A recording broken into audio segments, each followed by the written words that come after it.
اور علمی فراست میں حضرت سیدنا علی المرتضیٰ رضی اللہ تعالیٰ عنہ سے اچھا حکمران کوئی اس دنیا میں نہیں آیا۔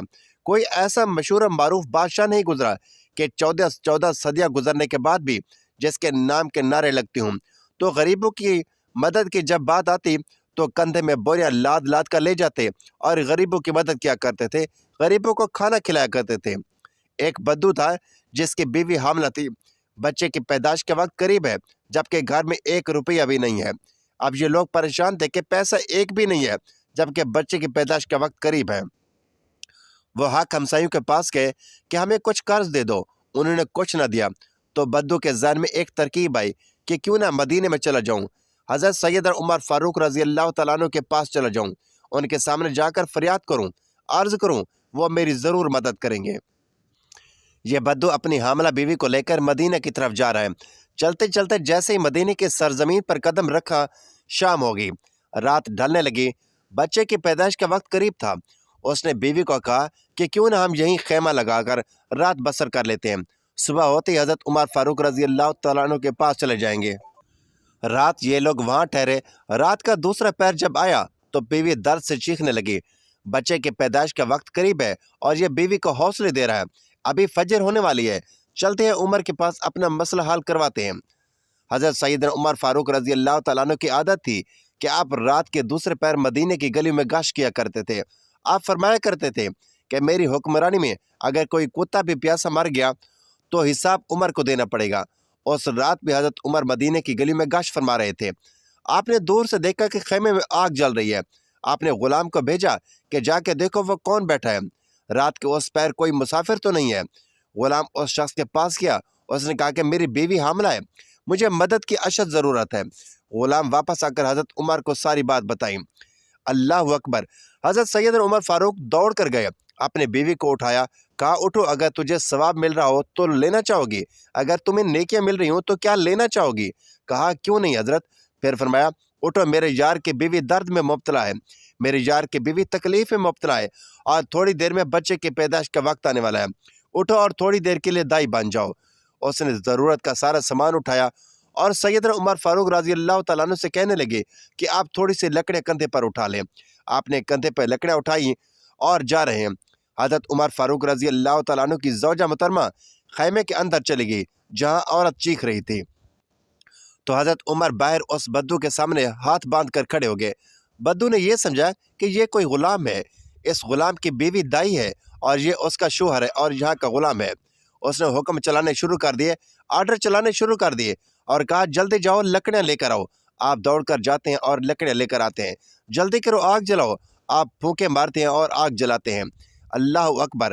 ناظرین، اس نے حضرت عمر فاروق رضی اللہ تعالیٰ عنہ کے ساتھ نوکروں جیسا سلوک رکھا۔ وہ نادان نہیں جانتا تھا کہ میرے سامنے یہ جو شخصیت کھڑی ہے یہ خود عمر المومنین امیر المومنین ہے۔ ایک دم خیمے کے اندر سے آواز آئی، یا امیر المومنین! آپ کی زوجہ محترمہ نے آپ کو آواز دی، اے عمر، آپ کو مبارک ہو، اللہ نے آپ کے یار کو بیٹا عطا کیا ہے، آپ کے دوست کو، آپ کے بھائی کو اللہ نے بیٹا عطا کیا ہے۔ جیسے ہی بیگم صاحب نے کہا یا امیر المومنین، بدو نے سنا اور اس کے پیروں تلے زمین نکل گئی۔ کیا یہی امیر المومنین ہے؟ فوراً قدموں میں آ کر گرا اور کہنے لگا، اے امیر المومنین، مجھے معاف کر دیں، یہ بدبخت آنکھیں نہ پہچان سکی کہ آپ کون ہیں، مجھے معاف کر دیں، میں نہیں جانتا تھا۔ حضرت عمر فاروق رضی اللہ تعالیٰ عنہ نے اسے اٹھایا اور اپنے سینے سے لگا لیا اور رو کر کہنے لگا، اے بدو، تجھے پتہ نہیں کہ یہ مدینہ المنورہ ہے، یہ میرے کریم آقا کا شہر ہے، یہاں امیروں کے نہیں، یا تو غریبوں کے استقبال ہوتے ہیں، یا تو غریبوں کی عزتیں ملتی ہیں، یا تو غریبوں کی مدد کی جاتی ہے، یا تو غریبوں کو بادشاہ بنایا جاتا ہے۔ تو غریبوں کی مدد کرنے والا شخص کبھی زندگی میں غریب نہیں ہوتا، غریبوں کی ضروریات پورے کرنے والا شخص کبھی غریب نہیں ہوتا۔ تو وہ کہتے ہیں کہ ہمارے امیر بننے کی سب سے بڑی وجہ یہ تھی کہ ہم غریبوں کی مدد کیا کرتے تھے۔ تیسرا کام جو حضرت علی رضی اللہ تعالیٰ عنہ نے فرمایا کہ وہ اپنی اولاد کو حلال کا لقمہ کھلایا کرتے تھے۔ چوتھا کام والدین کی خدمت کیا کرتے تھے۔ پانچواں کام نماز میں سستی نہیں کرتے تھے۔ ان لوگوں نے کہا کہ ہم نے آج بھی ان 5 باتوں کا دامن مضبوطی سے پکڑا ہوا ہے، اس لیے ہم آج بھی دن بدن بلندی کی طرف جا رہے ہیں۔ ہم نے صرف دنیا ہی میں نہیں ترقی کی بلکہ ہم آخرت کے لیے بھی یہ کام کر رہے ہیں۔ ناظرین، اللہ رب العزت سے دعا ہے کہ اللہ رب العزت ہمیں بھی ان 5 کاموں پر عمل کرنے کی توفیق عطا فرمائے، ہمیں اپنے ان بندوں کی فہرست میں شامل کرے جن پر ان کا خاص کرم ہوا۔ دوستو، اگر آپ کو ہماری یہ معلوماتی ویڈیو اچھی لگی ہو تو ویڈیو کو لائک کریں، شیئر کریں، چینل کو سبسکرائب کریں اور کمنٹ باکس میں اللہ تعالیٰ کے 99 ناموں میں سے ایک نام ضرور ٹائپ کریں۔ اگلی ویڈیو تک کے لیے اجازت دیجیے۔ اللہ حافظ۔